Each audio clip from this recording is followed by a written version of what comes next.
जय हिंद साथियों। बिहार पुलिस के लिए महत्वपूर्ण प्रश्न दोस्तों। आज के सेशन में जो है आप सभी साथियों को रोजगार वित्त अंकित सर का भारत का भूगोल जो है पार्ट 2 होने वाला है। पार्ट 1 अपलोड कर चुके दोस्तों, आप लोग नहीं देखें तो जाके देख लीजिए दोस्तों। पार्ट 1 बहुत सारा इंपॉर्टेंट प्रश्न था दोस्तों जो कि एग्जाम में देखने को मिलेगा आप सभी साथियों को। कल दो दो प्रश्न पूछे हुए थे दोस्तों, दोनों का आंसर आप लोग नहीं कमेंट बताएं। देखें यहाँ पे किन्हीं का कमेंट नहीं आया था दोस्तों। शुरू में ही आपको दो प्रश्न पूछे हुए थे। पहला प्रश्न था दोस्तों कि भूमध्य रेखा को दो बार काटती दोस्तों कौन सी नदी। तो आप लोग नोट कर लीजिए दोस्तों, कांगो नदी जो है भूमध्य रेखा को दो बार काटने वाली नदी है, कांगो नदी दोस्तों, इसको जरूर याद रख लीजिएगा। कर्क रेखा को दो बार काटने वाली दोस्तों नदी है माही नदी। दो दो प्रश्न में से एक प्रश्न तो जरूर आएगा दोस्तों। कल क्वेश्चन किए हुए थे पर कोई भी कमेंट में जवाब नहीं दिए, तो आज नोट कर लीजिए कि भूमध्य रेखा पर दो बार काटने वाली दोस्तों जो है कांगो नदी होता है। कर्क रेखा पर दो बार काटने वाली नदी दोस्तों माही नदी है। चलिए हम लोग आपसे यहाँ पे क्लास की ओर कंटिन्यू करते दोस्तों। देखिए आपसे एक कहना चाह रहे थे, क्लास आप लोग पीछे वाला नहीं देखे दोस्तों, रिवीजन नहीं करते दोस्तों, जरूर कीजिए क्योंकि बहुत सारा प्रश्न जो इंपॉर्टेंट रहता है। देखिए आपका भी ज्ञान बिंदु सर का भी चल रहा है दोस्तों, वहाँ पे खान सर का भी आपको अवेलेबल कर दिए हैं। कल मेरे दोस्तों मित्र ने मैसेज किया, सर हाँ खान सर का हम सोचे थे कैसे, पहले तो 100 प्रश्न करवा दिए दोस्तों, 150-200 प्रश्न उन्हीं का, फिर जो प्रश्न कराए साथ साथ में टेस्ट भी ले लें, ठीक है, ऑब्जेक्टिव प्रश्न। तो मेरे दोस्तों ने कितने मेरे मित्र मेरे भाई बहन ने मैसेज किया हाँ सर लीजिए, तो वो सब वैसा क्लास लाने की कोशिश करे दोस्तों, ला रहे बहुत जल्दी आपके सामने देखने को मिलेगा। तो समय ना बर्बाद करते दोस्तों, क्लास की ओर चलेंगे। पहला प्रश्न को देख लीजिएगा और सेशन अच्छा लगे दोस्तों, मेरा सेशन मेरा पसंद आए तो प्लीज़ एक लाइक कर ही लीजिएगा। और छोटा सा भाई बहन का परिवार है, इसे शामिल हो जाइए, सभी मेरे भाई बहन इसमें शामिल है। थोड़ा सा परिवार में, छोटा सा परिवार में शामिल हो जाइए और साथ साथ में अपनी भाई बहन को शेयर भी कर दीजिएगा। यहाँ पर दो पॉइंट कल पूछे हुए थे दोस्तों कि पहले आपको याद रखना पड़ेगा। कल वाला क्लास की बात कर रहे हैं हम, थोड़ा सा एक दो प्रश्न रिवीजन करा देते हैं कल के प्रश्न में। पहले बताए थे कल दोस्तों कि 82 डिग्री जो पूर्वी देशांतर में भारत के कितने राज्य से होकर गुजरती है। टोटल 5 राज्य से होकर गुजरती है। पांचों राज्य का नाम फिर से रिवीजन कर लीजिए। उत्तर प्रदेश है, मध्य प्रदेश है, छत्तीसगढ़ है, उड़ीसा है, आंध्र प्रदेश है दोस्तों, ये प्रश्न पूछा जाता है। एक प्रश्न और आपसे बार बार पूछा जाता है कि भारत का मानक समय जो है इलाहाबाद के किसके निकट से गुजरती है दोस्तों, तो ये प्रश्न जरूर याद रखिए, नैनी से जो है गुजरती है। चलिए हम आज के क्लास की ओर चलेंगे दोस्तों। यहाँ आपको टॉपिक पहले ही नोट कर लीजिए कॉपी में, स्टार्ट देखिए दोस्तों। पश्चिमी तटों का नाम याद कर लीजिए दोस्तों, पश्चिमी तटों का नाम क्या क्या है। यहाँ पर आपको देखने को मिलता होगा दोस्तों, गुजरात से गोवा, गुजरात से गोवा दोस्तों कोकण तट पर है। ये प्रश्न आप जरूर याद कर लीजिए, कॉपी में नोट भी कर लीजिए। गोवा से कर्नाटक तक की दोस्तों कन्नड़ तट पर है। कौन से तट पर है दोस्तों, कन्नड़ के तट पर है। ये प्रश्न को याद रखिएगा। कर्नाटक से केरल तक की जो है मालाबार तट पर स्थित है दोस्तों। ये दोनों ही तीनों पॉइंट को नोट कर लीजिए, तीन में से एक प्रश्न देखने को मिलेगा। यहाँ पे पॉइंट नंबर 1 देख के लिखिए पश्चिमी तटों का नाम, इसके नीचे लिखिए गुजरात से गोवा के जो कौन से तट पे, गुजरात से गोवा तो कोकण तट पर है। गोवा से कर्नाटक दोस्तों किस तट पे है, तो कन्नड़ तट पर है। कर्नाटक से केरल में है दोस्तों, मालाबार तट पे है। ये पॉइंट आप नोट कर चुके हैं, तो हम लोग आगे की ओर बढ़ते हैं दोस्तों। यहाँ पर भी क्या कहता है, भारत के पश्चिम बंदरगाह, भारत में पश्चिम बंदरगाह कौन कौन है दोस्तों, इसको भी नोट कर लीजिए कॉपी में। कांडला, कांडला दोस्तों गुजरात में है, पश्चिमी बंदरगाह है, याद रख लीजिएगा। इसके बाद लिखा है नहवारोवा, नहवारोवा जो है महाराष्ट्र में दोस्तों, ये प्रश्न को याद रख लीजिएगा। मारमा, मारमा गोवा, गोवा में स्थित है दोस्तों, ये प्रश्न को भी याद रख लीजिए। कोची केरल में है दोस्तों, ठीक है। मुंबई जो है सबसे बड़ा बंदरगाह है दोस्तों महाराष्ट्र में, ये भी प्रश्न को याद रख लीजिएगा। मंगलुरु जो है यहाँ पे कर्नाटक में स्थित है दोस्तों बंदरगाह, ये भी प्रश्न को याद रख लीजिएगा। एक बार याद करना कंपलसरी दोस्तों, बिना याद किए तो इसमें से प्रश्न आपका मिस्टेक हो जाएगा एग्जाम हॉल में। तो चलिए यहाँ पे हम लोग कुछ पॉइंट को नीचे की ओर देखते हैं दोस्तों। यहाँ लिखता है पूर्वी तट के नाम, यहाँ पे पूर्वी तट के बारे में देख लीजिए कौन कौन सा यहाँ पे तट है दोस्तों। कन्याकुमारी से कृष्णा डेल्टा तक जो है कोरोमंडल तट पर स्थित है दोस्तों, ये भी प्रश्न को याद रख लीजिएगा। गोदावरी डेल्टा से उत्तरी तटीय भागों को उत्तरी सरकार तट है दोस्तों, यहाँ पर भी नोट आप कर लीजिएगा। तो चलिए यहाँ पे एक नीचे लिखा दोस्तों पूर्वी तट के बंदरगाह दोस्तों कौन कौन सा, यहाँ पे देख लीजिए पूर्वी तट के बारे में बात कर रहा है, यहाँ पर आप लोग याद कर लीजिएगा। पाराद्वीप, पाराद्वीप दोस्तों उड़ीसा में दोस्तों, इस प्रश्न को जरूर याद रख लीजिएगा। एन्नोर में दोस्तों तमिलनाडु में है, एन्नोर में क्या है, तमिलनाडु है दोस्तों, ये प्रश्न को भी याद रख लीजिएगा। विशाखापट्टनम में दोस्तों आंध्र प्रदेश सबसे गहरा है दोस्तों, ठीक है। यहाँ पे विशाखापट्टनम जो है आप लोग याद रख लीजिएगा पूर्वी तट में। तूतीकोरिन, तूतीकोरिन जो है बंदरगाह दोस्तों यहाँ पे तमिलनाडु में स्थित है, ये भी प्रश्न को याद रखिए। चेन्नई बंदरगाह तमिलनाडु में दोस्तों, ठीक है। और कोलकाता जो है आपको पश्चिम बंगाल का बंदरगाह दोस्तों, ये सब प्रश्न को जरूर याद रख लीजिएगा दोस्तों, ठीक है। देखिए कॉपी में नोट करने के बाद बार बार रिवीजन कीजिएगा दोस्तों, तो आपको याद हो जाएगा दोस्तों। ठीक है, तो लेगुन झील के बारे में देख लीजिए दोस्तों। यहाँ पे लेगुन झील कहाँ पे है, आप लोग को याद रखना पड़ेगा दोस्तों। लेगुन झील के बारे में बात करें दोस्तों, लेगुन झील को अच्छे से समझ लीजिए दोस्तों। यहाँ सर भी एक प्रश्न आपसे बनता है, चिल्का झील। चिल्का झील दोस्तों कहाँ पर है, आप सभी को मालूम है दोस्तों, उड़ीसा में है। ये प्रश्न को भी याद रख लीजिएगा। पुलिकट झील दोस्तों तमिलनाडु में, ये भी प्रश्न को याद रख लीजिएगा दोस्तों। केरलू झील जो है आंध्र प्रदेश में दोस्तों, इनको भी याद आप साथ साथ में रख लीजिएगा। फिर से रिपीट कर देते एक बार। चिल्का झील ओडिशा में है दोस्तों, पुलिकट झील जो है तमिलनाडु में है, केरेलू जो है झील है दोस्तों आंध्र प्रदेश में है। क्या आप लोग कॉपी में नोट कर रहे हैं दोस्तों, तो नोट कर रहे हैं तो आपसे कैसे चेक होगी कॉपी, तो आप लोग इस फोटो खींचकर जो है टेलीग्राम ग्रुप में दे दीजिएगा, देखेंगे कौन कौन लिख के रखें दोस्तों। ठीक है, चलिए आप लोग बात मानते बड़े भाई का, तो आप लिख लीजिए दोस्तों सभी। ठीक है, क्योंकि ये सब पॉइंट आपको एग्जाम में देखने को मिलेगा दोस्तों। रोजगार विंग अंकित सर जो है दोस्तों, रोजगार वित्त अंकित सर, वो प्रश्न उठाया गया जो कि बार बार पूछे जाता है दोस्तों एग्जाम हॉल में। ठीक है, चलिए यहाँ पर आपको कुछ झीलें बता रहे दोस्तों, यहाँ पर नोट तो आप जरूर कर लीजिए कॉपी में दोस्तों, इससे जो है आपको एग्जाम में बनेगा। तो यहाँ पे देखिए पहले जम्मू कश्मीर कहाँ से कहाँ तक देकर रखा है, यहाँ से लेकर आपको लगातार जम्मू कश्मीर का है। डल झील, बेरीनाग, शेषनाग, वुलर झील, मानस बल, अनंतनाग, सारा जम्मू कश्मीर में है दोस्तों। ये प्रश्न को जरूर याद रख लीजिएगा। डल झील दोस्तों किस राज्य का है झील है दोस्तों, यहाँ पे आपका जम्मू कश्मीर का हो जाता है। बेरीनाग झील दोस्तों जम्मू कश्मीर का होता है। शेषनाग जम्मू कश्मीर का है। वुलर झील जम्मू कश्मीर का दोस्तों। मानस बल जो है झील है जम्मू कश्मीर का। अनंतनाग जो है यहाँ पे जम्मू कश्मीर हो जाता है दोस्तों। ये प्रश्न को कॉपी में नोट कर लीजिए। चलिए हम आपको इधर दिखाते हैं। यहाँ लिखा है कि जो है संबंध जो है झील जो है राजस्थान का है दोस्तों, जरूर आप याद रख लीजिएगा। सामर झील दोस्तों राजस्थान का, तो आपको सभी को मालूम है। डिडवाना झील जो है दोस्तों राजस्थान का है। पुष्कर झील तो आप सभी को मालूम है राजस्थान का ही है दोस्तों। ठीक है, खुरपताल जो है उत्तराखंड का है दोस्तों। खुरपताल कहाँ का है झील है, उत्तराखंड का है। देवताल, देवताल कहाँ का दोस्तों, उत्तराखंड का ही दोस्तों। इनको भी याद आप रख लीजिएगा अच्छे से दोस्तों। ठीक है, चलिए नीचे को हम लोग देख लेते हैं। तो देखिए दोस्तों यहाँ पर फिर दिखता है आपको पेरियार झील, ये आपको याद है दोस्तों केरल झील, केरल राज्य में है। पेरियार झील कहाँ पे दोस्तों, केरल राज्य में है। नैनीताल झील भी आपको याद है दोस्तों उत्तराखंड में, ये सब आपको पहले से याद है। यहाँ लिखा है बेबनाड जो झील है दोस्तों केरल में है। मालाताल जो है, मालाताल झील उत्तराखंड का, ये भी आप लोग याद रख लीजिएगा। लोनार झील दोस्तों कहाँ पर, महाराष्ट्र में, ये भी प्रश्न को याद रख लीजिएगा। राक्स जो है, राकसताल जो झील है दोस्तों उत्तराखंड का, ये भी प्रश्न को याद रख लीजिएगा। ठीक है, राकस ताल जो झील है दोस्तों उत्तराखंड का, ये प्रश्न को जरूर याद रख लीजिएगा। ठीक है, प्रश्न को देखिए हम नीचे को लेकर चलते। फिर यहाँ लिखा है चिल्का झील। चिल्का झील दोस्तों कहाँ पर है, उड़ीसा में है, उड़ीसा राज्य में। ये प्रश्न आपको याद भी है। लोटक झील भी मणिपुर में। ये सब प्रश्न आपको पहले से याद है, हमको मालूम है दोस्तों। चिल्का झील उड़ीसा में है, लोटक झील मणिपुर में है। केलरू झील आंध्र प्रदेश का दोस्तों, अभी जस्ट ऊपर कराए। केलरू झील कहाँ का, आंध्र प्रदेश का। पुलिकट झील है दोस्तों तमिलनाडु और आंध्र प्रदेश का दोस्तों। यहाँ पर आप लोग नोट जरूर कर लीजिएगा, मेरी बात मान लीजिए दोस्तों, इससे प्रश्न आपको बनेगा। और लिख के कहीं चिपका दीजिए, जो कि सुबह सुबह देख के पढ़ते रहिएगा दोस्तों। बिना याद किए ही 5-6-10 दिन इसको पढ़ लेते लगातार, तो आपको याद हो जाता है दोस्तों। इनफ है, यहाँ से एक ना एक झील प्रश्न पूछा जाएगा और एग्जाम में प्रश्न बनेगा। ठीक है, तो चलिए यहाँ पे एक पर लिखा है उत्तराखंड में जो स्थित प्रयाग दोस्तों, यहाँ से आपको एक प्रश्न बनेगा एग्जाम हॉल में दोस्तों। इसको प्रश्न को जरूर नोट कर लीजिए कॉपी में। पहला लिखा है देवप्रयाग।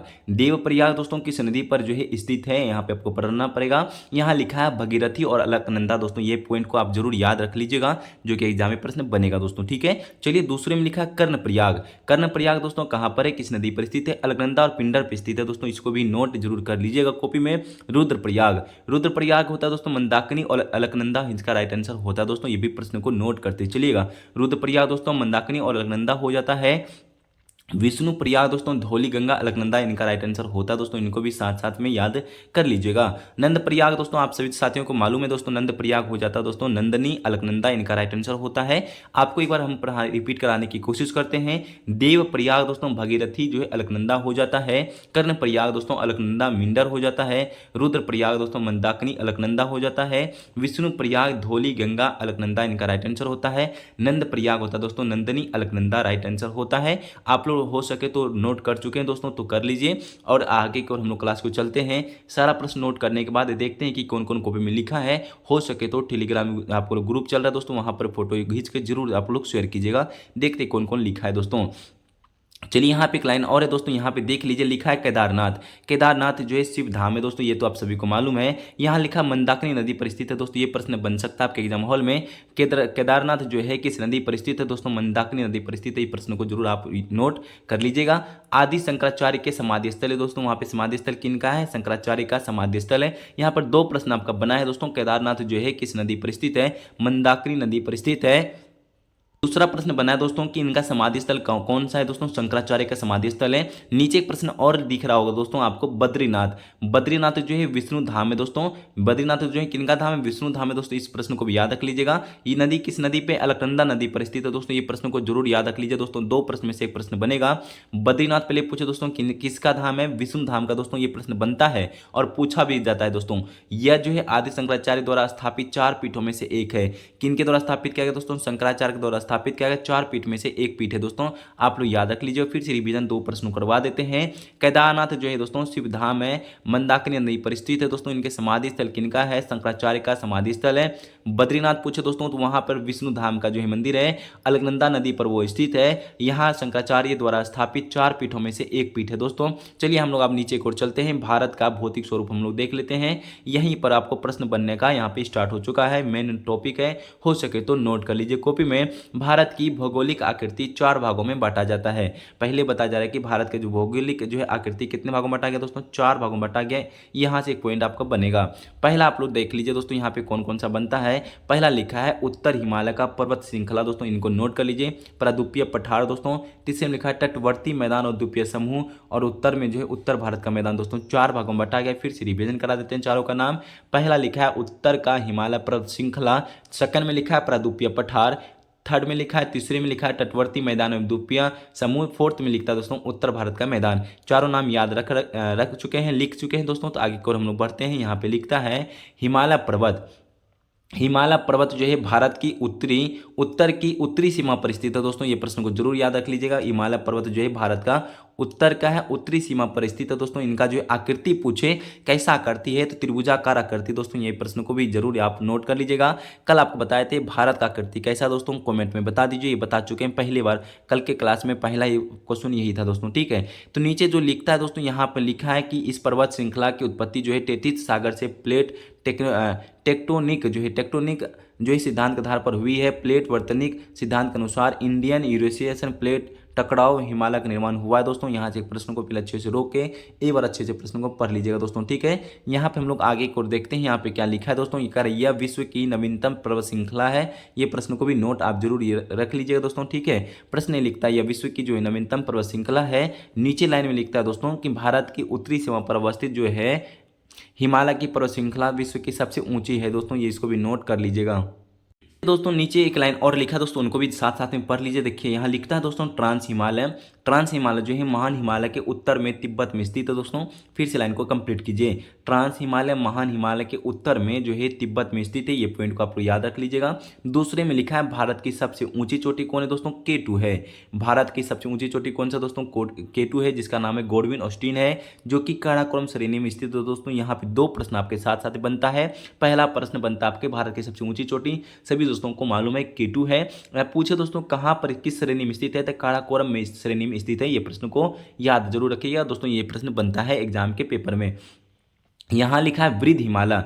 वृद्ध हिमालय होता है दोस्तों लघु हिमालय से मेन जो है सेंट्रल थ्रस्ट द्वारा अलग होता है दोस्तों। ये प्रश्न को भी याद आप जरूर रख लीजिएगा। नीचे जो लिखता है दोस्तों, यहाँ लिखा है माउंट एवरेस्ट विश्व की सबसे चोटी है, जो है सर्वोच्च चोटी है। इसे तिब्बत भाषा जो है चोमोलुंगमा जो है नेपाल में सागरमाथा कहा जाता है दोस्तों। इनको भी नोट जरूर कर लीजिएगा दोस्तों, ठीक है। चलिए हम नीचे जो लाइन लिखा है दोस्तों, नीचे लिखा है मध्य हिमालय जो है महान हिमालय के दक्षिण में स्थित है दोस्तों। इनको भी नोट कर लीजिएगा। नीचे जो लिखा है लघु हिमालय के ढालों पर पाए जाने वाले छोटे छोटे घास के मैदानों को कश्मीर में क्या कहा जाता है दोस्तों, मर्म कहा जाता है। ये पॉइंट आप नोट जरूर कर लीजिएगा दोस्तों।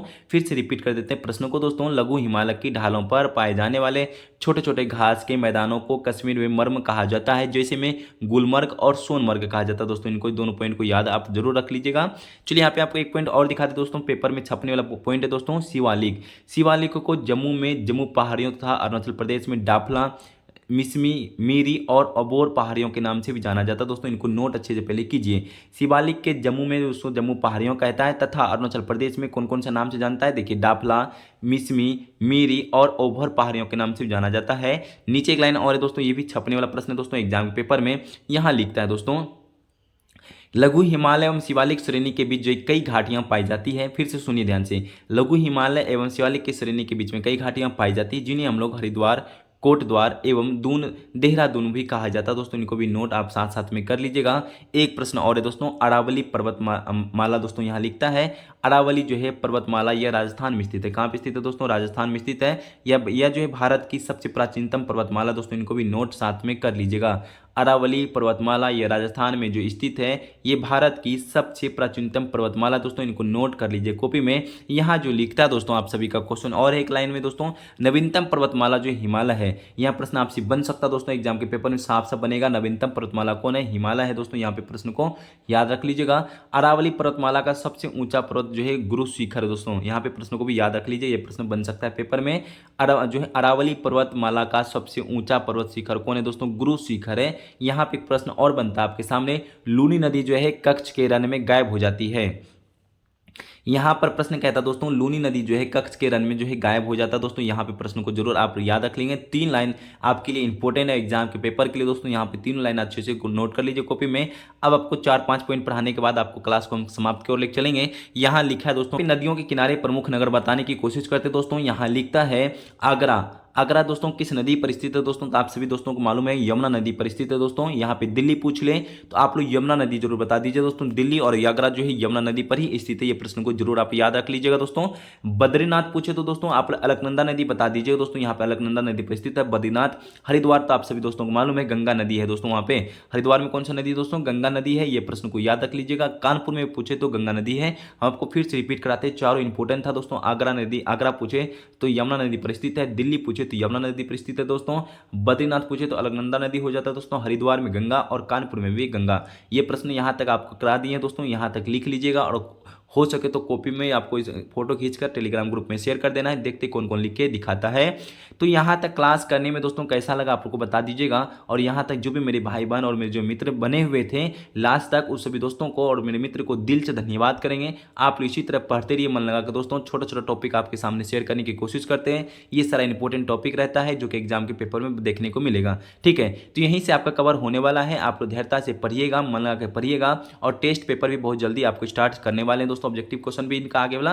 तो मेरी बहन ये कि मेरे भाई ने मैसेज किए थे कि सर आपको यहाँ पे इनके अगले वाला क्लास को भी सेशन को लाइए दोस्तों। सर लाइए तो हम आपको लाने की कोशिश करेंगे। ठीक है, कितने मेरे भाई बहन ने मैसेज करें बायो का क्लास या फिजिक्स का क्लास करवाइए सर। तो बहुत जल्दी हम साइंस के पेपर भी लाने वाले हैं आप सबके सामने।